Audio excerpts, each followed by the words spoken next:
तो भाई डेल ने अपनी फेमस जी सीरीज को बंद करके अब सीधा निकाल दिया एलियनवेयर सीरीज। मतलब अब तुम्हें बजट में एलियनवेयर के लैपटॉप्स भी मिलेंगे, जो कि अच्छी चीज है। तो आज है भाई अपने पास Alienware Aurora 16 core 7 240H processor के साथ RTX 5060 ग्राफिक कार्ड। तो स्पेसिफिकेशन देखने में तो काफी बढ़िया लग रही है इसकी, लेकिन लैपटॉप कैसा है वो भाई तुम्हें हम ही दिखा सकते हैं। आ जाओ देखते हैं अंदर चल के। तो बॉक्स काफी ज्यादा बढ़िया लग रहा है भाई। यहाँ पर साइड में इन्होंने ब्रांडिंग पूरी कर रखी है ना, प्रीमियम लग रहा है बिल्कुल एकदम। खोलते हैं अभी से फटाफट। ये भाई साहब खुल गया। ओहो, खोलते हैं। यहाँ पर देखो क्या लिखा हुआ है, बी मोर एलियन। मतलब इंसानों को एलियन बना के मानेंगे भाई ये रहा भाई अपना लैपटॉप। क्या ही मतलब लग रहा है खतरनाक। और इसके अंदर हमें मिलता है अपना पावर अडेप्टर, काफी बड़ी और हैवी लग रही है। एंड ये 180 वॉट्स की पावर ब्रिक है। एंड चार्जिंग पिन देख सकते हो, ये मोटे वाली मिलती है इसके अंदर हमें, भैंसी सी। और ये रही हमारी पावर कोड। एंड इसके साथ हमें नॉर्मल वाला प्लग ही मिलता है, तो बढ़िया किया ये इन्होंने। अभी हमने रिसेंटली टफ और ROG का रिव्यू डाला था भाई, उनके अंदर पावर प्लग दे रखा था। एंड देन आता है भाई अपना एनवलप।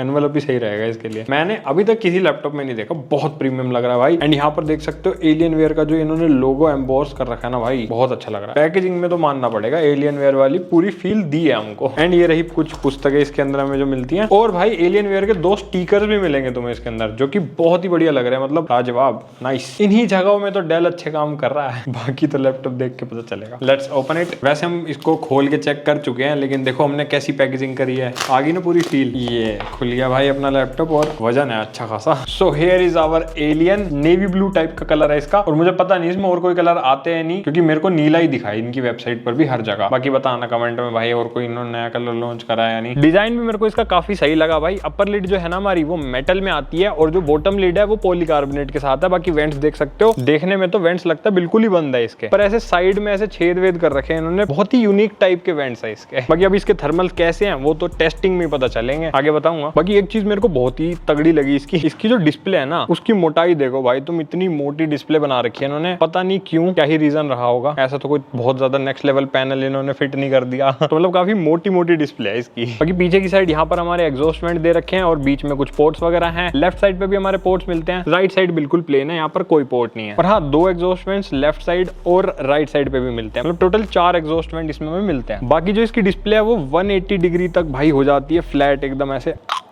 लेटा दो भाई, पूरा एकदम मामला सुला सकते हो इसको तुम। चल बेटा सो जा। सोना है?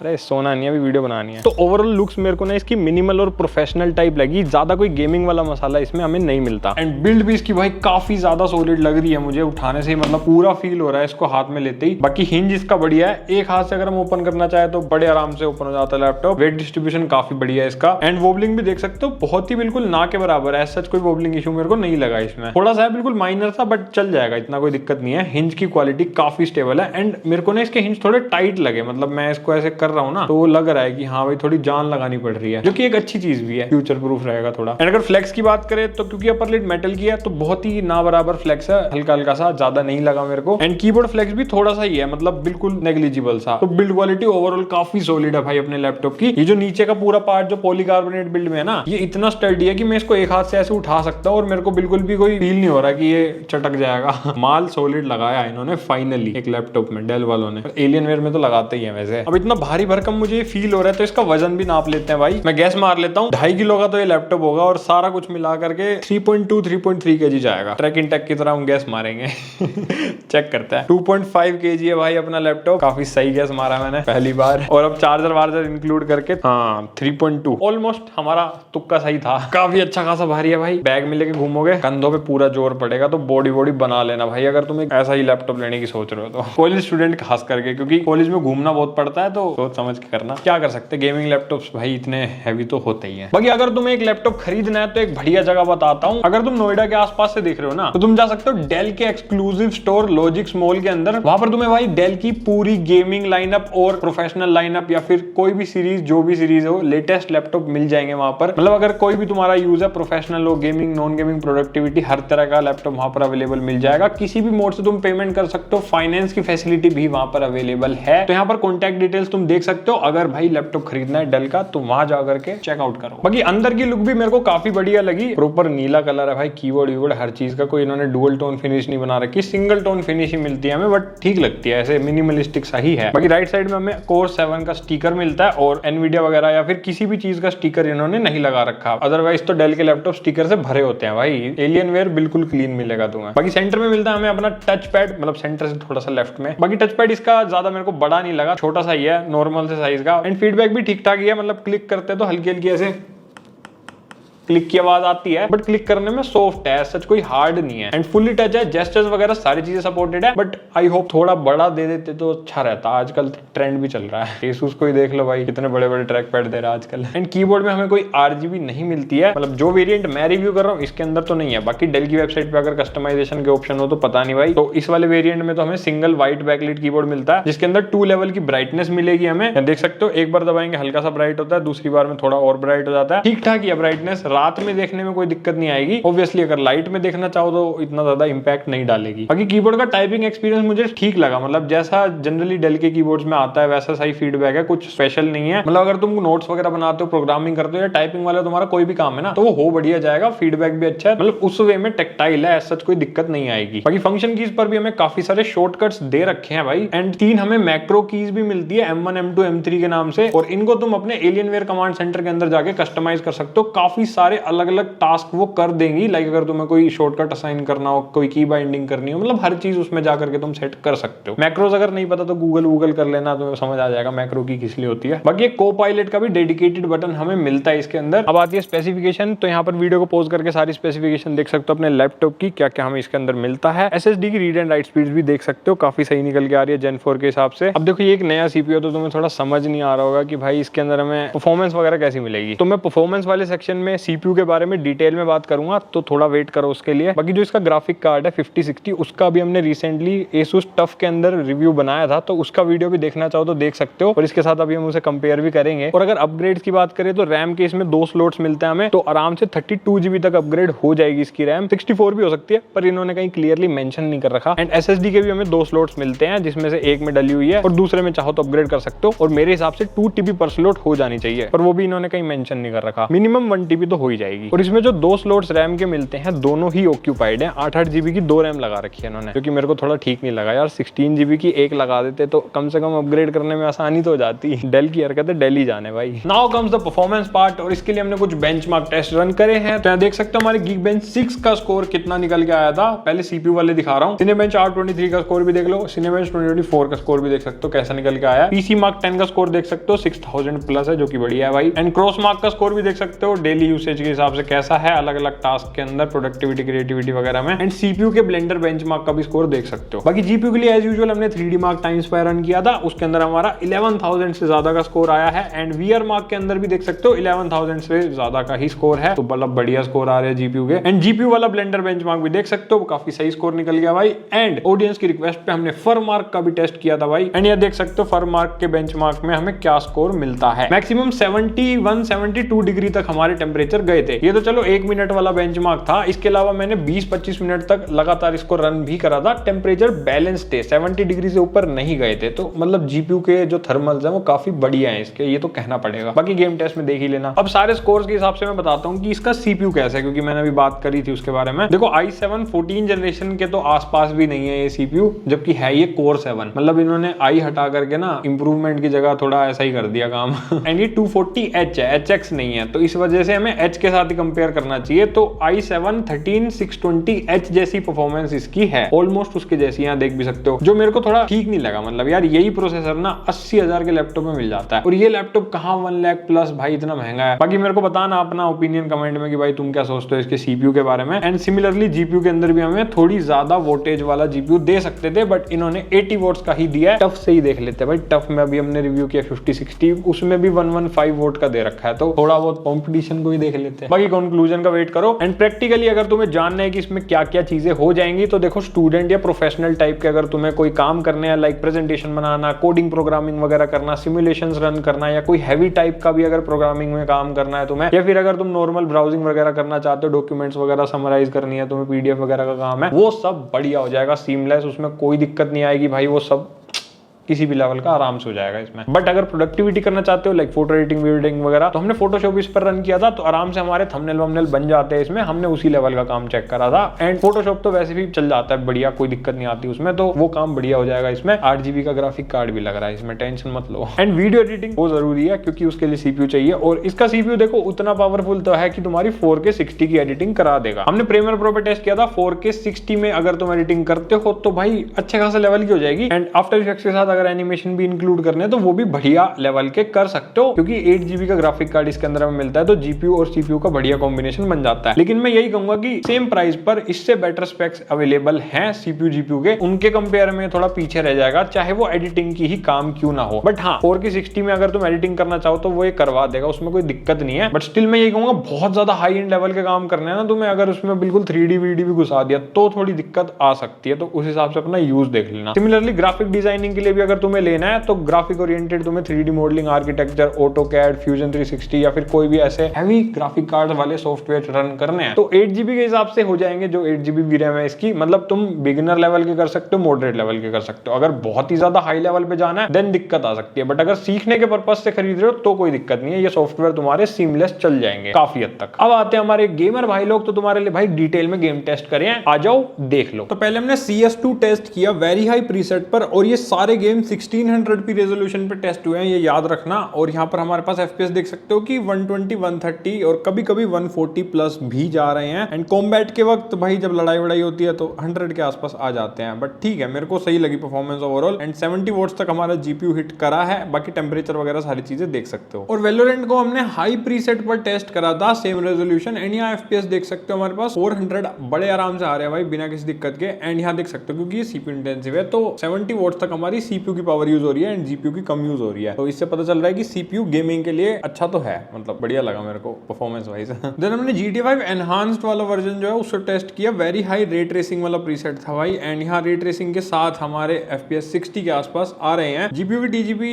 65 वोट के आसपास थी, इससे ज्यादा हाई नहीं जा रही थी। एंड टेम्परेचर्स भी मेंटेन्ड थे हमारे। अगर ये GPU थोड़ा और ज्यादा वोटेज हिट करेगा तो हमारी परफॉर्मेंस डेफिनेटली और बढ़िया आ सकती है। फुल फ्लेजेड वाला हमने जो टफ में टेस्ट किया था उसमें भाई ऑलमोस्ट 100 FPS आ रहे थे हमारे पास, तो थोड़ा इंप्रूवमेंट का स्कोप है इसमें। देन RDR2 टेस्ट किया अल्ट्रा प्रीसेट, जो कि फेवर क्वालिटी भी कह सकते हो तुम, और यहाँ पर हमारे पास 60 प्लस FPS आ रहे थे। एंड टेम्परेचर्स बहुत ही ज्यादा ऑप्टिमाइज लगे मेरे को। एंड यहाँ हमारी मैक्सिमम 80 वॉट्स यूज हो गई है GPU की TGP, तो इससे तुम्हें समझ आ जाएगा कि भाई मैक्सिमम वोटेज भी जब यूज होगी तो कितनी परफॉर्मेंस हमें मिलती है। मेरे को सही लगी, मतलब 1600p रेजोल्यूशन के हिसाब से 60 FPS का गेम प्ले इतने हैवी टाइटल में भी मिल रहा है, तो ठीक है, मतलब अपनी तरफ से तो पूरा पोटेंशियल दे रहा है वो। देन हॉगवर्ट्स लेगेसी टेस्ट किया हमने। एंड यहाँ साइड बाय साइड देख सकते हो रॉ परफॉर्मेंस और DLSS फ्रेम जनरेशन जब 2x पे है तो उसके अंदर हमें कितना फर्क मिलता है। एंड 2x वाली ही परफॉर्मेंस है भाई, डेफिनेटली डबल हो गए थे हमारे FPS। देन हमने 4x फ्रेम जनरेशन भी टेस्ट किया, तो वो भी देख सकते, हल्का हल्का जिटरनेस आ रही थी गेम में। मेरे को लग रहा है कि मेरे गेम में कुछ गड़बड़ थी जो बार बार ग्लिच मार रहा था, बट एग्जैक्टली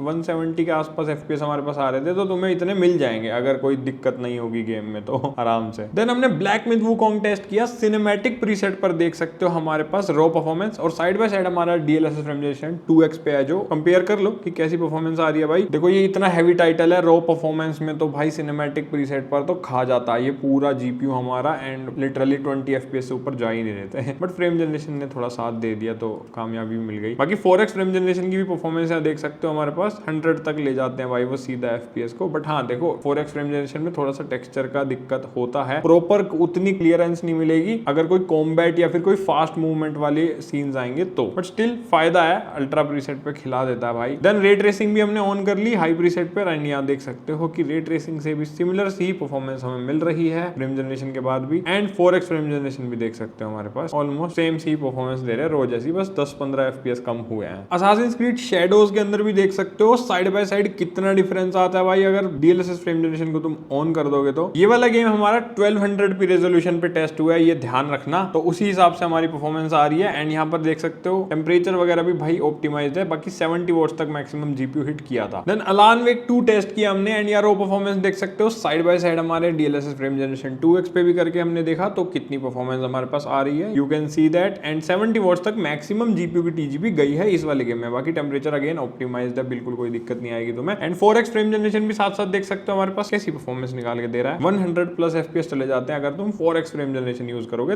तो। अब इसमें मैंने रे ट्रेसिंग इसलिए टेस्ट नहीं करी क्योंकि बहुत ज्यादा हैवी टाइटल है, रे ट्रेसिंग पे रुक जाता है। ये हमने लास्ट टाइम भी हमारे टफ वाले रिव्यू में देखा था, तो इसलिए मैंने बिना रे ट्रेसिंग के ही टेस्ट करा इस गेम को। देन साइबरपंक हमने टेस्ट किया, रो परफॉर्मेंस देख सकते हो, साइड बाय साइड हमारे DLSS फ्रेम जनरेशन 2x की भी परफॉर्मेंस देख सकते हो कि कैसी आ रही है। 70 वॉट्स तक मैक्सिमम साइबरपंक में गया है जीपीयू, सिर्फ रेड डेड रिडेम्पशन में गया था भाई मैक्सिमम, बाकी किसी गेम में नहीं गया हमारा जीपीयू का जो वोटेज है। बाकी परफॉर्मेंस सही लग रही है मुझे एफपीएस के हिसाब से तो भाई। एंड 4x फ्रेम जनरेशन में भी देख सकते हो ऑलमोस्ट 4x हो जाते हैं भाई हमारे एफपीएस डेफिनेटली। देन हमने रे ट्रेसिंग ऑन कर दी और वो भी अल्ट्रा पर, और भाई वो झेल ही नहीं पा रहा था, और रो परफॉर्मेंस में तो बिल्कुल खत्म हो जाता है सिस्टम। एंड वोटेज भी पता नहीं अचानक से इतनी क्यू ड्रॉप हो गई जीपीयू की, मतलब लैग हो गया था गेम पूरा का पूरा। एंड टेम्परेचर्स भी बहुत ज्यादा पीक मारने लग गए भाई जीपीयू के। देन यहाँ पर हमने फ्रेम जनरेशन DLSS को 2x कर दिया, देन फिर स्मूथ हो गया गेम प्ले भाई, और टेम्परेचर भी सही हो गए, वोटेज भी सही हो गई। तो पता नहीं भाई क्या ग्लिच था, रो परफॉर्मेंस पर चल नहीं पाया रे ट्रेसिंग ना। एंड 4x फ्रेम जनरेशन से भी फिर हमारे 100 के आसपास एफपीएस आ गए थे। रे ट्रेसिंग का तो कुछ ऐसा सीन है, अब पता नहीं कोई ग्लिच था या क्या, बट जो है मैंने दिखा दिया। अब कस्टमाइजेशन के लिए इसके अंदर हमें एलियनवेयर कमांड सेंटर का सॉफ्टवेयर मिलता है, तो कुछ ऐसा भाई अपना सॉफ्टवेयर देख सकते हो, यहाँ पर सारी चीजें दिख रही होंगी। यहाँ पर हमारे सारे गेम्स वगैरह शो कर देगा। ये भाई हमारी परफॉर्मेंस के स्टैट्स वगैरह दिखा रहा है, अभी दिखा रहा है कि ये स्टेल्थ मोड पे है, तो अगर हमें इसको परफॉर्मेंस मोड में डालना है तो हम वो भी डाल सकते हैं। यहाँ पर जाना है भाई उसके लिए हमें। एंड यहाँ पर देख सकते हो हमारे पास ये 5 तरह के परफॉर्मेंस मोड्स मिलते हैं, बैटरी क्वाइट बैलेंस परफॉर्मेंस और मैक्स। मैक्स पर क्या आएगी, बिल्कुल ही एकदम मैक्स लेवल पे चला जाएगा, फैन स्पीड वगैरह सब फुल हो जाएगी, एकदम हाई एंड परफॉर्मेंस। पर बैटरी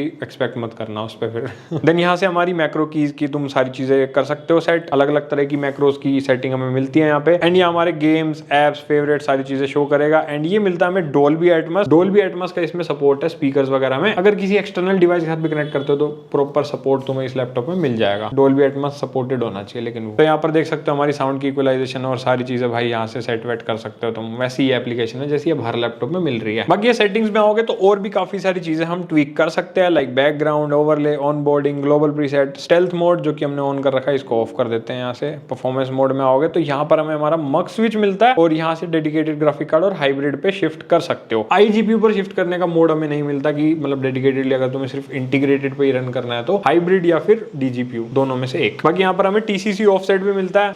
शोर करना शुरू कर दिया इसने तो भाई, स्टेल्थ पे रखते हैं इसे। तो स्टेल्थ मोड पर ना बेसिकली शांत हो जाता है ये, एक बटन दबाते ही शांत, एक बटन दबाते ही परफॉर्मेंस। बाकी यूज करोगे तो अपने आप समझ जाओगे कि क्या क्या चीजें इससे हो जाती हैं। अब अगर पोर्ट्स की बात करें तो लेफ्ट साइड पे मिलता है हमें एक RJ45 लैन पोर्ट, एक USB 3.2 Gen 1 टाइप A वाला पोर्ट, ये 5 Gbps वाला है, एक अपना 3.5 mm headphone mic jack combo और कुछ इंडिकेटर्स। राइट साइड पे मिलता है हमें कोई भी पोर्ट नहीं, एक भी पोर्ट नहीं है, सिर्फ एक एग्जॉस्ट वेंट है, बाकी के हमें पीछे मिलते हैं। मेरे को ना कमेंट सेक्शन में बताना कि तुम क्या प्रेफर करते हो, बैक साइड में पोर्ट्स होना या फिर ऐसे दोनों लेफ्ट और राइट साइड पे, क्योंकि कुछ लैपटॉप्स में पीछे आते हैं और कुछ में तीनों साइड आते हैं और कुछ में जैसे इसमें है वैसे। बताना कमेंट में। तो पीछे की साइड में मिलता है एक USB 3.2 Gen 1 टाइप A वाला पोर्ट, 5 Gbps वाला, ये भी 2 USB 3.2 Gen 2 टाइप C वाले पोर्ट्स, ये 10 Gbps वाले हैं। इनके अंदर हमारा डिस्प्ले आउटपुट भी सपोर्टेड है एंड पावर डिलीवरी का भी सपोर्ट है, लेकिन पावर डिलीवरी मैंने ट्राई करी थी एक 165 वोट वाले पावर बैंक से, भाई हम खरीद के आए थे ताइवान से, उसका रिव्यू भी है चैनल पे, और वो 120 वोट्स तक आराम से आउटपुट देता है, लेकिन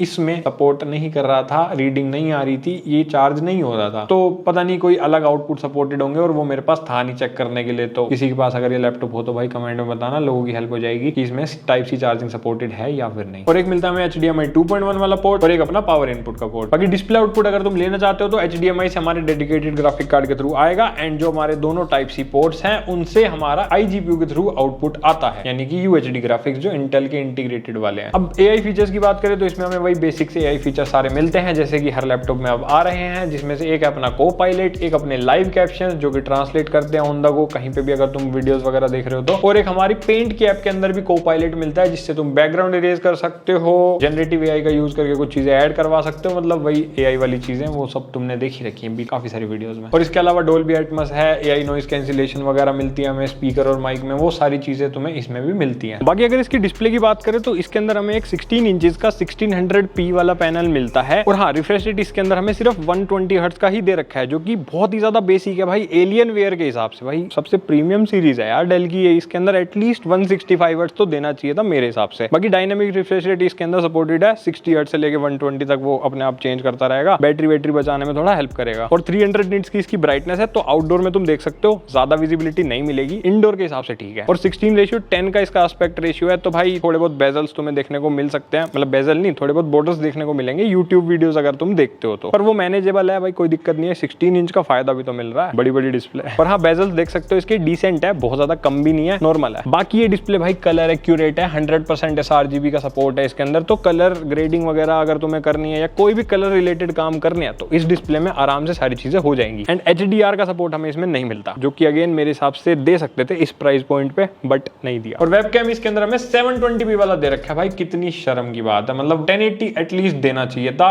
2025 में भाई। मैं तो पिछले साल कह रहा था, ये तो 2025 में भी नहीं दे रहे। बाकी क्वालिटी दिखा देता हूँ, हमारा काम तो यही है। तो ये है इसकी क्वालिटी, चेक कर लो भाई। हमारे सामने अपनी बड़ी बड़ी ऐसे 2 लाइटें लगा रखी है हमने, जिससे हम वीडियोस बनाते हैं, तो उसी लाइटिंग में ये वीडियो शूट हो रही है। बताना कमेंट में कि कैसी है क्वालिटी। माइक भी वैसे इसी का यूज हो रहा है, ठीक है। और हाँ, मजा आ रहा है तो लाइक सब्सक्राइब करके जाना, वो बहुत जरूरी है, वो तुम करते भी नहीं हो, याद दिलाना पड़ता है यार। बाकी स्पीकर्स भी हमें 2 मिलते हैं 2 वॉट्स के डाउन फायरिंग, मतलब टोटल 4 वॉट्स के। आ जाओ आवाज सुनाता हूँ।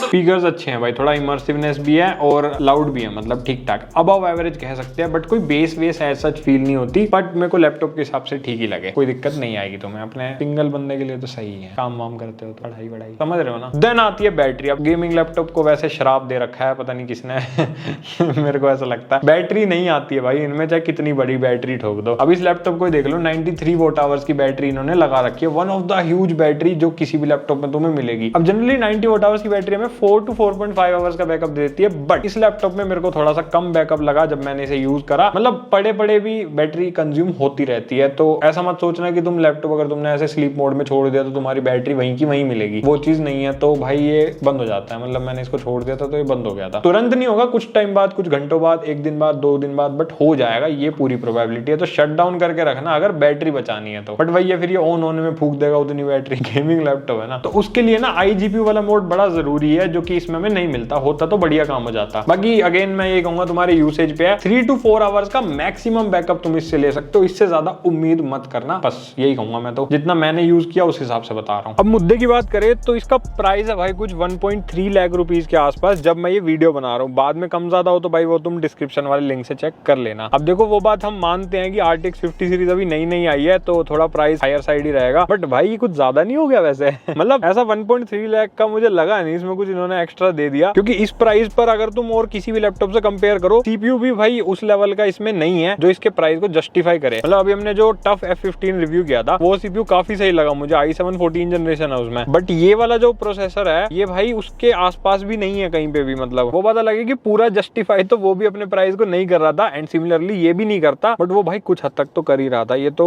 बहुत ही पीछे है उससे, मतलब ग्राफिक कार्ड की TGP भी उससे कम है, उसकी हमारी 115 वोट की आती है, इसमें सिर्फ 80 वोट्स का GPU लगा हुआ है। तो मैं तो भाई सिंपल यही कहूंगा कि वेट कर लो अगर तुम एक एलियनवेयर का भी प्लान करने का सोच रहे हो ना। एंड आई नो कि भाई एलियनवेयर है, थोड़ा प्रीमियम सेगमेंट है तो थोड़ा महंगा रहता है, बट CPU GPU और सारी चीजें भी देख के चलनी है तुम्हें, तो मैं यही कहूंगा थोड़ा वेट कर लो, हो सकता है इसका प्राइस थोड़ा कम हो जाए या फिर और हमें बढ़िया बढ़िया लैपटॉप्स देखने को मिल जाए फ्यूचर में, तो उन सबका इंतजार करो, तभी एक कंक्लूजन बनेगा और तुम अपना बेस्ट लैपटॉप चूज करना। बाकी तुम्हारे क्या विचार है मेरे को नीचे लिख के बताना भाई, मैं भाई बहुत उत्सुक हूँ इसके बारे में तुम्हारे ख्याल जानने में। और मजा आया हो तो लाइक सब्सक्राइब करके जाना, शेयर भी कर देना अपने दोस्तों के साथ अगर कोई खरीदने की सोच रहा है ऐसे कोई लैपटॉप्स वगैरह को, और डिस्क्रिप्शन में सारे लिंक्स वगैरह मिल जाएंगे तो चेकआउट कर लेना। हम मिलेंगे अगली वीडियो में, तब तक के लिए बाय बाय।